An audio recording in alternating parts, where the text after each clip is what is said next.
Hi, this is Dee at Aloha Astro, and today we are looking at a new moon and a ring of fire solar eclipse occurring in the cardinal air sign of Libra. The lunation occurs at 1:55 p.m. Eastern Time, today, October 14th, 2023, and it will be at 21 degrees 8 minutes of Libra. Let's take a look at the forecast.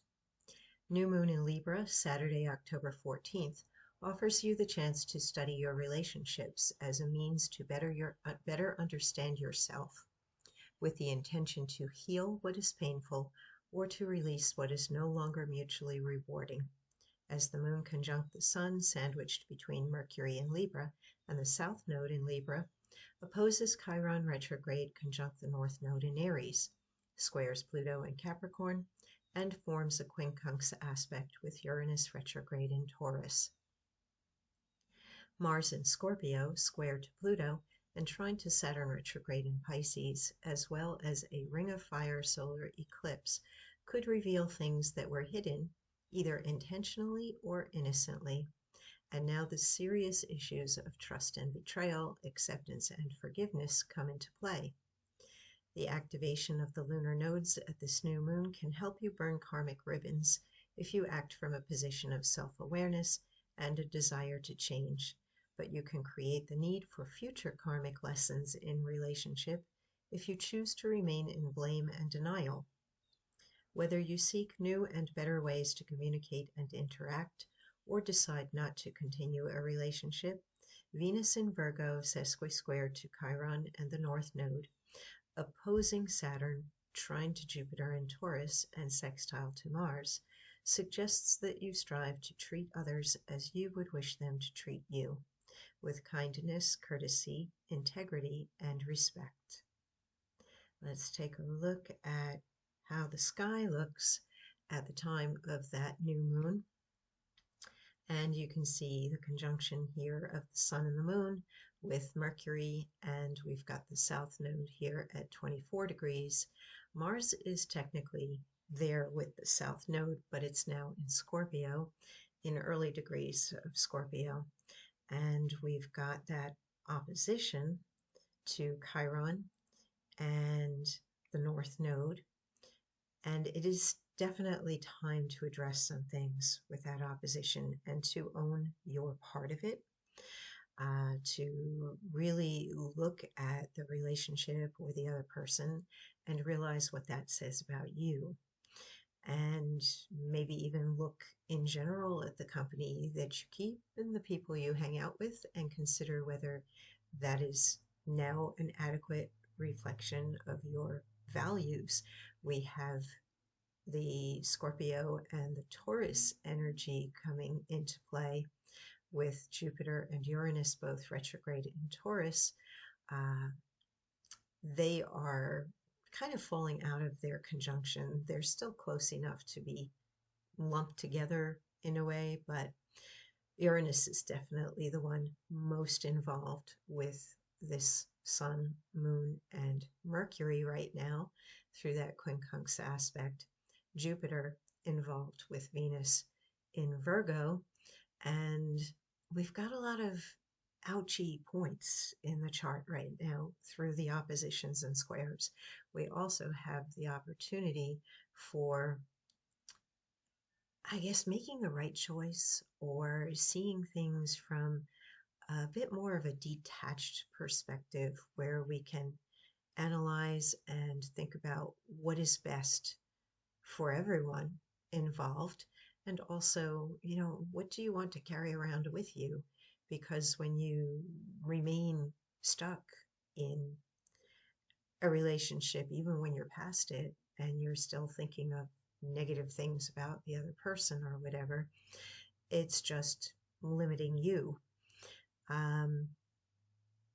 So Venus opposing Saturn, that can definitely indicate some unhappiness with something having to do with relationship or who you're relating with, or maybe even your job and how you are earning your money right now and the work that you have to do in order to take care of your needs.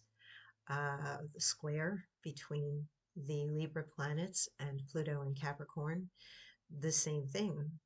Are you feeling like you're in a position of integrity, or are you disempowered right now? Are you feeling like somebody's trying to control you, or you're out of control in some area of your life? And then Saturn in a square to Uranus, that creates a bit of friction between wanting stability and wanting change.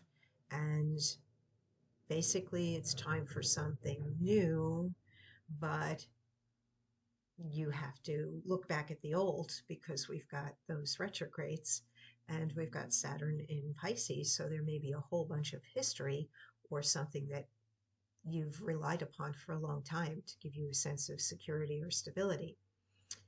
So going for something new, better, or bigger is ultimately the best thing, but it may be that there's pressure being brought to bear out of need or discomfort, that something has become intolerable, or your needs have become so great that you have to take on some responsibility. You have to look at yourself and say, all right, what's my lesson in this? What can I do to fix things or change things? How can I make it better? This minor grand trine here with Uranus, Neptune, and Pluto definitely helps with inspiration, empowerment, and change. So keeping a higher level mindset that you can work through things or see things to a better place, even if it means a releasing and a letting go, the aim is definitely higher because of Neptune in Pisces. Forgiveness and tolerance.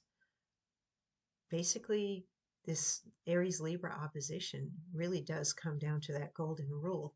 How would you want to be treated? And pretty much what goes around comes around to uh, the universe is going to settle some karmic things at this point in time, is my thought, with the North Node and the South Node being active. And it could be that for some people, they have a sudden flow of good things come to them despite these harsher squares and oppositions. We've got Mars in that trine to Saturn and sextile to Venus. Then we have Venus in a trine to Jupiter. This tells a story of potentially good things that come out of hard work that may have been work in the past, because both Saturn is retrograde and Jupiter is retrograde. Maybe you've even forgotten, or you don't even think you did something that wonderful. Can't remember why, like you might receive something good and wonder, why me, why now? How did I get so lucky? Or why is somebody treating me so well? How has this opportunity come into my life? At this point in time, there are other people that might be more deserving. I would say don't question your deservability right now. Definitely do focus on your self-worth and self-esteem, but also work on self-improvement and stay simple, stay modest, stay kind. Venus in Virgo wants to be of service to other people and expresses love and affection through doing more than anything else. Do good works right now. That seems to be what Mars is saying in interaction with Venus and with Saturn in Pisces. Pisces energy wants to beautify, heal, inspire, rescue. So do your best, even when maybe other people are not doing what you would like them to do, or they're not being nice to you, or even if they're wrong and you're right. Um, be a decent person is really the lesson that comes out of this lunation. All right, let's take a look at the Sabian symbol. We round up to 22 degrees of Libra, a child giving birds a drink at a fountain. Keynote: the concern of simple souls for the welfare and happiness of less evolved beings who thirst for life renewal. The original statement of this symbol is far more significant than the later formulation, for what is expressed here is a reversal of the operation mentioned in the preceding symbol. Man, who has built the fountain, perhaps on arid land and through skillful work, gives the life-bestowing water to the thirsting birds. He does not go to the sea, but he brings the purified, drinkable water to the birds needing it. The connection between child and birds implies a spontaneous, naive rapport at the spiritual level, a soul touch at the level of pure feelings. At this second stage of the fivefold process, the contrast with the first takes on a suggestive aspect. What you received from the infinite, you can give to the finite beings that thirst for it. Man does not need to destroy nature's wilderness through greed and carelessness. He can transform this wilderness into a garden whose singing fountains will attract birds. We can use here Mark Jones' keyword for this degree, solicitude. Well, there's a lot of beauty in this symbol, and one thing that I did not mention about the Libra energy right now is that Venus rules Libra.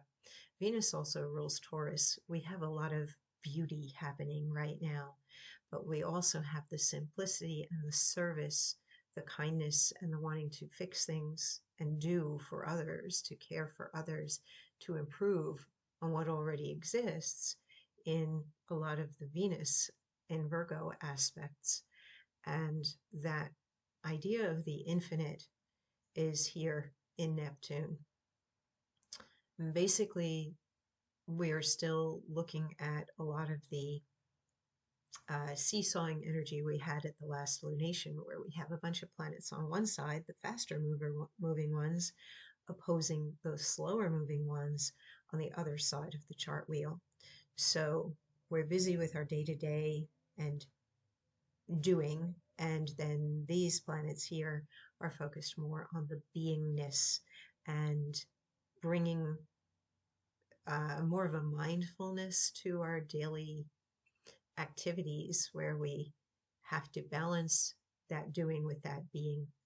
And that might require time out and listening and tuning into your intuition. And when your body is tired, rest. When something inside tells you to do a particular thing, listen to that voice, especially if it's for your benefit or the benefit of others in terms of your health and well-being.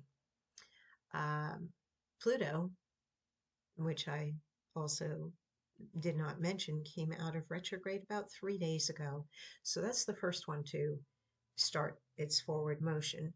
And over the next few months, dates to look forward to, I believe it's November 4th that Saturn comes out of retrograde.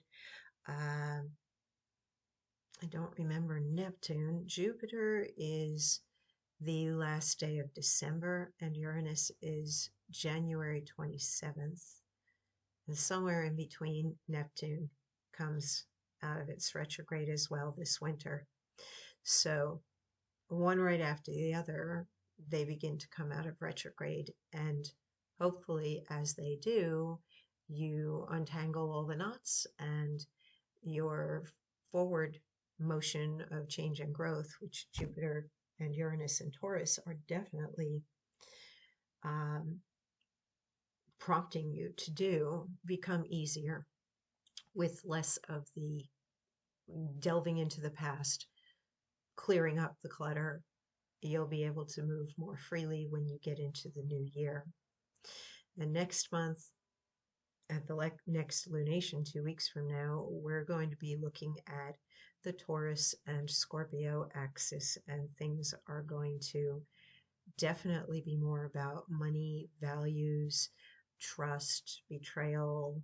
We get a little hint of that at this lunation because we've got Mars there in Scorpio, which wants to take some action on either defending boundaries or merging.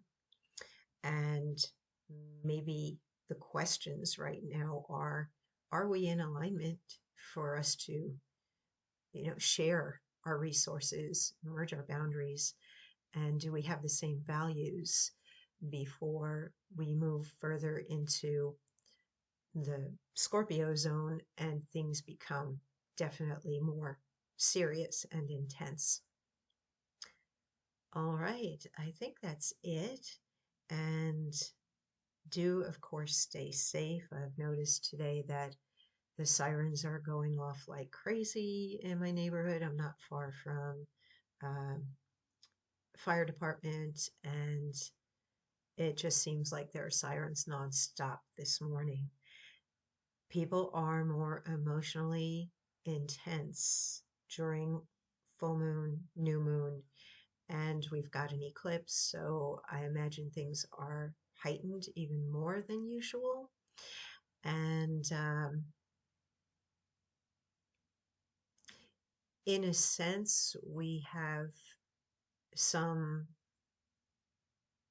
Mercury involvement here that's under stress. And Mercury is the planet of thinking, communication, transportation. And with the opposition there to Chiron and the square to Pluto, that energy with Uranus and Saturn, something there feels like a push pull, or when you're walking and somebody approaches you and both of you don't know which way to go, who's going to go to the right, who's going to go to the left, and you kind of do this do-si-do around each other. That's the way it feels, and that signals may get crossed. So I imagine that would be not just foot traffic, but also traffic on the road. Do pay attention and get your head out of the communication devices when you're driving. Please don't be talking and texting on that phone when you're driving today. There's just too much potential for physical injury with squares with Mars and Pluto and opposition with Mercury and Chiron in Mars ruled Aries. Slow down a little bit and be mindful of your physicality. Okay, take care.